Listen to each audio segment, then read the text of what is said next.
2024 లేదా 25లో డిగ్రీ లేదా బీటెక్ చదివారా? సాఫ్ట్‌వేర్ జాబ్ కోసం ఎదురు చూస్తున్నారా? అయితే కోడ్ జ్ఞాన్ 100 డేస్ కోర్సులో చేరండి, జాబ్ సాధించండి.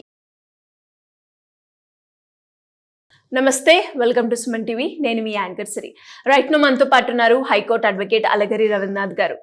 ప్రీవియస్ ఎపిసోడ్లో అత్తవారింటికి కోడలుగా వెళ్ళినప్పుడు కోడలికి ఎలాంటి హక్కులు ఉంటాయి అనే దాని మీద ప్రీవియస్గా వీడియో చేసినప్పుడు చాలా మంది దాని కింద కమెంట్ చేయడం జరిగింది.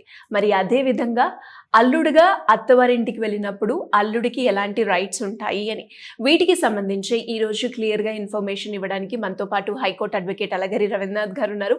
అడిగి తెలుసుకునే ప్రయత్నం చేద్దాం. నమస్కారం సార్. నమస్తే అండి శ్రీ గారు.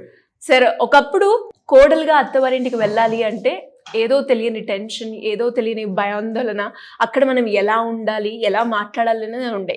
కానీ ఇప్పుడు అల్లుడుగా అత్తవారింటికి వెళ్ళాలి అన్నా కూడా కొంచెం భయాందోళనకు గురవుతున్నారు అని చెప్పొచ్చు. అండ్ అదేవిధంగా ఒక అల్లుడికి అత్తవారింట్లో ఎలాంటి రైట్స్ ఉంటాయి, దీని గురించి చట్టం అసలు ఏం చెప్తుంది, ఎలాంటి హక్కులు ఉంటాయి అంటారు అల్లుడికి? మీరు అన్నట్టుగా పెళ్లి చేసుకొని తన భార్యతో పాటు ఆ భార్య యొక్క పుట్టింటికి వెళ్ళే క్రమంలో అబ్బాయి కొంత సతమతమవుతున్న పరిస్థితి అయితే ఉంది. రకరకాల కారణాలు కావచ్చు, పెరిగిపోయినటువంటి డివోర్స్ కేసులు కావచ్చు, పెరిగినటువంటి డివిసి కేసులు కావచ్చు, పెరిగినటువంటి మెయింటెనెన్స్లు, అనేక రకాలుగా టార్చర్స్, ఇవన్నీ కూడా ఒక విధంగా చెప్పాలంటే ఇప్పుడున్న సమకాలీన సమాజంలో పెళ్లి చేసుకోవాలంటే కూడా అనేక రకాలుగా ఆ ఒకటికి 2 సార్లు ఆలోచించుకోవాల్సిన పరిస్థితి అయితే ఉంది.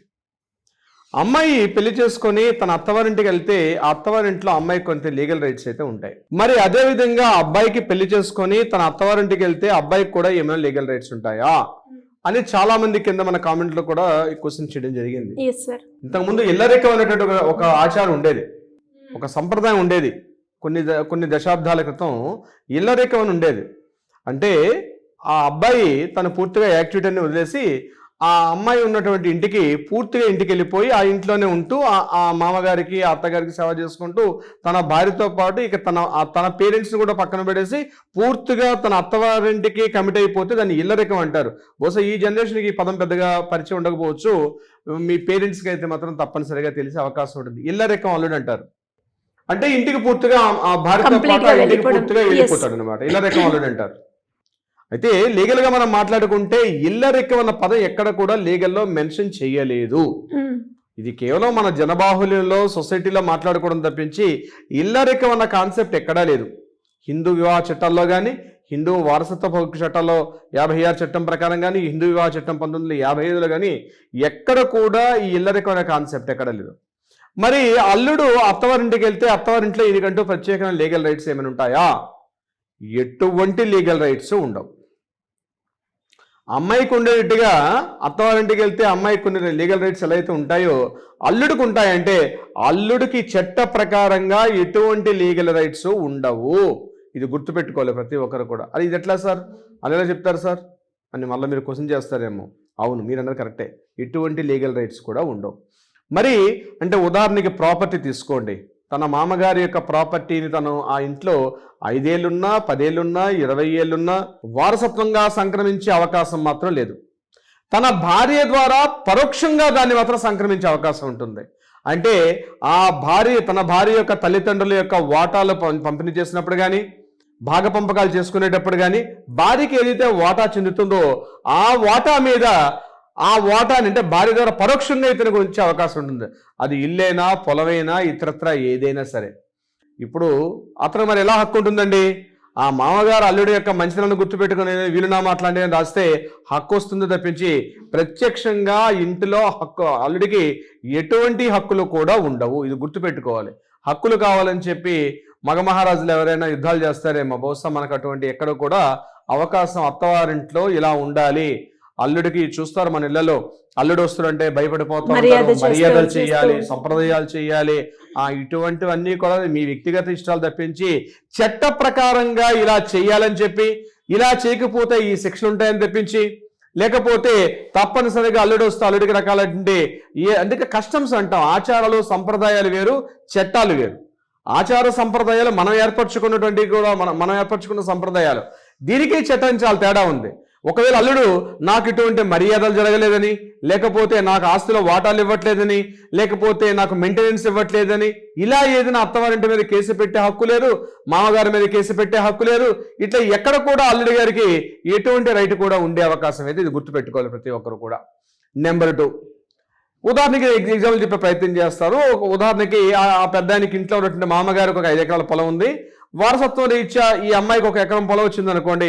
ఆ ఎకరం పొలాన్ని సాగుబడి చేసుకునే హక్కు అమ్మాయి ద్వారా అల్లుడి గారికి వస్తుంది తప్పించి డైరెక్ట్గా అల్లుడి గారికి ఎటువంటి పరిస్థితి వచ్చే అవకాశం లేదు. ఇక ఏదైనా గవర్నమెంట్ ఉద్యోగాలు కానీ, లేకపోతే ఇతరత్ర ఏదైనా యాక్టివిటీస్లో కూడా డైరెక్ట్గా అల్లుడి గారికి ఇన్వాల్వ్మెంట్ అయ్యే అవకాశం ఎక్కడా లేదు. కొన్ని సందర్భాల్లో ఏం చేస్తారంటే మామగారు వచ్చి అల్లుడి ఇంట్లో ఉండే అవకాశం ఉంటుంది. ఆ ఇల్లు మామగారిదే, మామగారు గిఫ్ట్ రూపంలో ఈ రూపంలో అల్లుడి గారికి ఇచ్చి ఉంటారు, అంటే తన కూతురికి ఇచ్చి ఉంటారు. ఆ ఇంట్లో వెళ్తారు కాబట్టి, ఆ ఇంట్లో ఇచ్చి వెళ్ళారు కాబట్టి మామగారిని బయటికి నెట్టేసే ప్రయత్నం కూడా అల్లుడి గారు చేసే హక్కు కూడా లేదు. అంటే తను ఉండే హక్కు లేదు. ఒకవేళ తన ఇంటికి కానీ మామగారు కానీ అత్తయ్య గారు కానీ వస్తే వాళ్ళని ఆ ఇంటి నుంచి మెడపెట్టి బయటికి గంటే హక్కు కూడా అల్లుడి గారికి లేదు. అంటే ఏ రకంగా చూసినా అల్లుడికి ఆ యొక్క ఇంటి మీద కానీ, ఆస్తుల మీద కానీ, లేదా ఆయన యొక్క బ్యాంకు లావాదేవీలు కానీ, మ్యూచువల్ ఫండ్స్లో కానీ, ఇతరత్ర ఏ యాక్టివిటీలు కూడా అల్లుడు అనే వ్యక్తి ఒక విగ్రహం మాత్రమే తప్ప, ఆయనకి ఎటువంటి విగ్రహం మాత్రమే అల్లుడు అని చెప్పుకోవడానికే తప్ప అత్తవారింటి మీద ఆయనకి ఎటువంటి హక్కులు కూడా ఉండే అవకాశం లేదు. కొడుకులకు హక్కులు ఉంటాయి. ఎందుకు ఉంటాయి? కొడుకులకి తన సొంత ఆస్తి కాబట్టి తన తండ్రి వైపు నుంచి ఏదైతే ప్రాపర్టీలు వస్తాయో అటువంటి విషయాలు వస్తాయి తప్పించి అత్తవారి యొక్క విషయం మీద మాత్రం ఎట్టి పరిస్థితుల్లో కూడా తనని క్లెయిమ్ చేసుకునే అధికారం అల్లుడుగా ఆ ఇంటి మీద తనకి ఎటువంటి అధికారం కూడా అవకాశం అయితే లేదు. సిరి గారు, సార్ మీరు చెప్పినట్టుగానే భార్య ఉన్నప్పుడు భర్తకి ఎలాంటి ఆస్తి పైన హక్కు ఉండదు అని చెప్పడం జరిగింది. మరి ఏదో ఒక కారణం చేత అనారోగ్యం సరిగ్గా ఉండకపోగా, లేదు అంటే ఏదో ఒక సమస్యతోటి తను కనుక మరణిస్తే ఇప్పుడు భార్య పేరు మీద ఉన్న ఆస్తి భర్తకి చెందే అవకాశం ఉందంటారా? వెరీ ఇంట్రెస్టింగ్ క్వశ్చన్ అండి. ఇప్పుడు ఏమవుతుంది, మీరు చెప్పినటువంటి క్వశ్చన్లో భార్య చనిపోతే భార్య తరపున వచ్చిన ఆస్తిలో ఇతనికి ఏమైనా వాటా వస్తుందా? ఆ సందర్భంలో కూడా వచ్చే అవకాశం తక్కువ.